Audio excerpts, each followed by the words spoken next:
Halo anak-anak, ketemu lagi di SMAKU BPK Penabur di pelajaran PJOK. Jadi pada kesempatan kali ini kita akan membahas tentang kebugaran jasmani ya. Udah hampir 1 bulan kita bahas itu terus ya. Nah sekarang kita akan membahas secara teoritisnya. Kalau ngomongin kelas 10, 11, 12 kayaknya ngomongin kebugaran jasmani terus nih.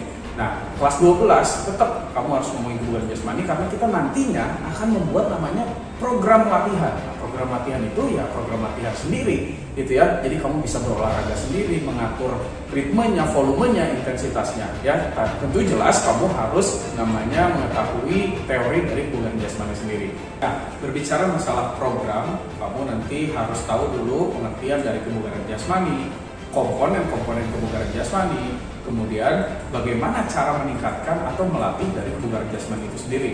Nah, pengertian kebugaran jasmani bisa disimpulkan bahwa kemampuan seseorang untuk melakukan aktivitas fisik, ya, aktivitas fisik yang menimbulkan kelelahan, tapi orang ini nggak lelah gitu. Ya, kalau namanya lelah ya pasti wajar. Tapi kalau orang yang punya tingkat kebugaran jasmaninya bagus, ya dia lelahnya itu nggak terlalu banyak. Dan bahkan setelah dia aktivitas fisik, dia bisa tuh namanya mengikuti aktivitas selanjutnya.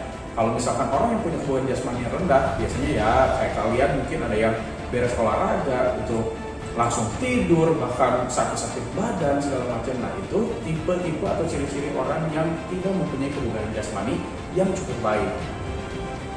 Nah kebugaran jasmani itu komponennya ada banyak sebenarnya ya, tapi kita bisa menyimpulkan bahwa ada 4 yang paling dominan, yaitu adalah kekuatan, kemudian ada namanya daya tahan, ada namanya kecepatan, dan terakhir ini yang membangun semuanya, yang menopang semuanya, yaitu adalah fleksibilitas ya. Nah, yang harus diperhatikan oleh kalian sebelum kalian berolahraga, jelas harus ada aturan, harus ada norma-norma dalam latihan atau olahraga ya. Nah, aturan-aturannya apa sih? Nah, aturannya adalah kamu harus tentukan dulu bagaimana volumenya, tentukan lagi intensitasnya. Kemudian yang terakhir aturannya adalah tentang istirahat. Jadi jangan sampai kamu mengacaukan program latihan yang kamu buat sendiri. Nah volume itu apa sih? Volume itu kan isi gitu ya, isi dari beban latihan yang kamu lakukan. Olahraga kamu berapa jaraknya, berapa menitnya, sampai kapan sih selesainya si olahraga ini kan gitu ya. Nah kalau ngomongin intensitas itu jelas effort kamu gitu ya, usaha kamu. Karena orang A, tipe A atau tipe B itu akan berbeda hasilnya. Contoh, sebagai contoh, orang akan berlari gitu ya, berlari dengan jarak atau volume 100 meter. Orang A bisa menempuh jarak itu dengan sekian detik. Nah ternyata yang ini jauh lebih lambat, yang artinya usaha yang dilakukan oleh kedua orang ini jelas berbeda. Nah itu ngomongin volume dan intensitas. Dan terakhir adalah berbicara istirahat. Istirahat ini sama pentingnya dengan berolahraga.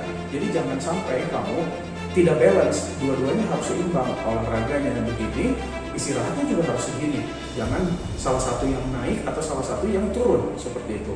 Ya, jadi olahraga dan istirahat itu sama pentingnya.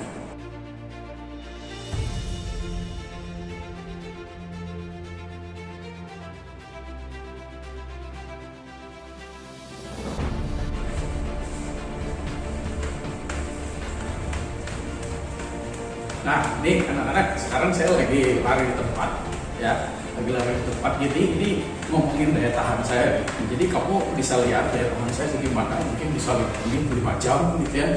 Nah, pengertian daya tahan sendiri itu apa sih kira-kira ya? Nah, daya tahan itu ngomongin kemampuan seseorang menahan suatu beban itu dalam waktu yang lama. Jadi kalau kalian bisa lari berapa lama, itu ngomongin kemampuan oksigen kamu masuk ke dalam paru-paru itu berapa lama. Saya udah ngapan ya. Nah kamu bisanya berapa lama, itu adalah pengertian dari daya tahan sendiri secara singkat. Oke? Lumayan ya. Jadi habis lari-larian ya, walaupun lari di tempat. Nah sebenarnya anak-anak pertanyaan banyak. Wah, gimana sih caranya saya mengukur daya tahan saya sendiri? Saya nggak tahu, Pak. Nah, itu ada caranya, gitu ya. Ada ilmunya, ada cara item-itemnya banyak, gitu ya. Dan salah satunya yang harus kita pelajari ada namanya bulk test. Ya, apa itu bulk test? Gitu ya. Nah, bulk test itu saya disuruh lari lagi nih, ya. Tapi bukan lari tempat, tapi larinya itu kamu harus lari selama 15 menit.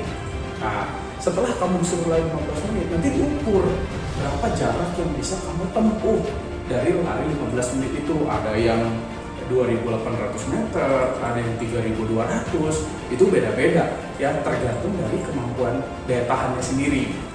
Nah, setelah kamu nanti mendapatkan hasilnya, berapa jarak yang kamu tempuh selama 15 menit, itu akan dihitung memakai rumus ya, rumusnya ada, teorinya ada.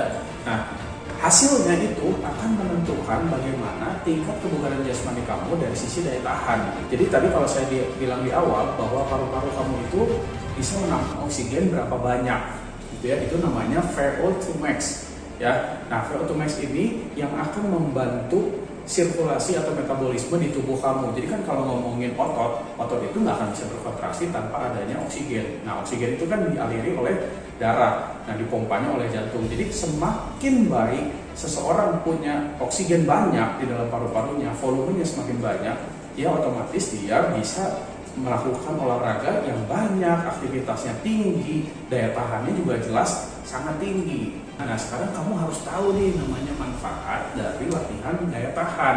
Nah, latihan daya tahan sendiri itu salah satu manfaatnya adalah ya yang tadi meningkatkan namanya VO2 max gitu ya. Kemudian ada lagi untuk membuat denyut nadi istirahat kamu rendah gitu ya, menekan denyut nadi istirahat kamu rendah. Nah, apa sih Pak ngomongin denyut nadi?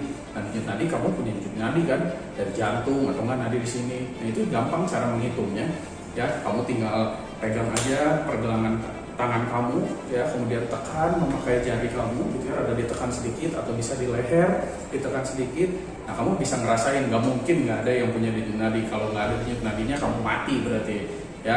Nah, biasanya kalau di olahraga itu selalu diukur, dimulai dari istirahatnya, setelah aktivitas fisiknya, bahkan waktu zaman saya atlet itu saya diukur waktu saya bangun tidur. Ya, bangun tidurnya berapa nih denyut nadinya? Ketahuan kalau di situ ini atletnya sakit, kurang tidur, atau kebugarannya berkurang gara-gara begadang atau gimana, itu ketahuan. Nah, kamu bisa mengukurnya, pegang denyut nadinya, ya, kemudian kamu rasakan detakannya, kamu nanti ambil jam, kamu hitung. Nah, biasanya hitungannya itu per menit. Cuman biasa Pak Redmart tidak menghitung 1 menit langsung, karena terkadang ketika kita menghitung sendiri 1 menit itu kadang-kadang suka terlewat. Ada yang harus menghitungnya 20, 21, 22 karena kecepatan gitu ya, bisa ngaco gitu ya. Nah, jadi saya bilangnya hitung aja per 6 detik ya. Pegang, mulai hitung selama 6 detik. Nah, misalkan dalam waktu 6 detik itu saya punya 8 detakan. Nah, kan ngomongin 1 menit nih, tinggal dari 8 itu saya kalikan menjadi 10 supaya hitungannya seperti 1 menit gitu ceritanya. Yang artinya saya melakukan 6 detik tadi, kalau detakannya 8, saya kalikan 10, berarti saya 80 detakan per menit. Nah, itu cara singkat untuk kita menghitung bagaimana denyut nadi. Nah, denyut nadi waktu kita bangun tidur, denyut nadi waktu kita istirahat, kemudian denyut nadi kita setelah melakukan aktivitas fisik, itu jelas berbeda-beda. Dan tiap orang juga pasti berbeda-beda, tergantung apa? Ya tergantung yang tadi, tergantung dari daya tahan dia, tergantung dari tingkat kebugaran jasmani dianya sendiri. Nah, kemudian apalagi manfaatnya dari kita melatih daya tahan? Bisa mengontrol namanya berat badan. Jadi bagi kalian yang punya berat badannya besar gitu ya, dengan latihan daya tahan, berlari dan lain-lain, itu bisa mengontrol namanya berat badan. Nah, ngomongin lagi daya tahan, manfaatnya ada lagi tentang menjaga psikologis. Nah, terkadang berbicara latihan daya tahan itu capeknya bukan main, ya lelahnya bukan main, programnya banyak, volumenya banyak, besar. Nah, biasanya orang yang punya mentalnya cukup gitu ya, yang punya mentalnya biasa-biasa, itu udah kabur duluan. Nah, kalau saya boleh cerita sedikit, waktu saya zaman atlet juga pernah ada satu momen, saya waktu itu males banget gitu ya, sampai saya harus lari ke toilet ya, saya diem sampai 30 menit di situ supaya saya nggak ikutan namanya latihan daya tahan gitu ya. Cuman kan itu linear, ketika saya nggak mau latihan ya otomatis daya tahan saya juga jelek gitu ya. Jadi artinya daya tahan itu, latihan daya tahan itu bisa membentuk namanya psikologis atau mentality sebagai seorang olahragawan, atau kalian pun seperti itu. Kalau kalian malas-malasan gitu ya, santai aja, takut keringatan gitu ya, nah itu juga sebenarnya menurunkan mentality kalian atau psikologis kalian sendiri. Oke, anak-anak, Sampai di situ dulu pembahasan kita mengenai kebugaran jasmani. Sampai jumpa, salam sehat terus, bijak-bijak bermedia sosial, dan sampai jumpa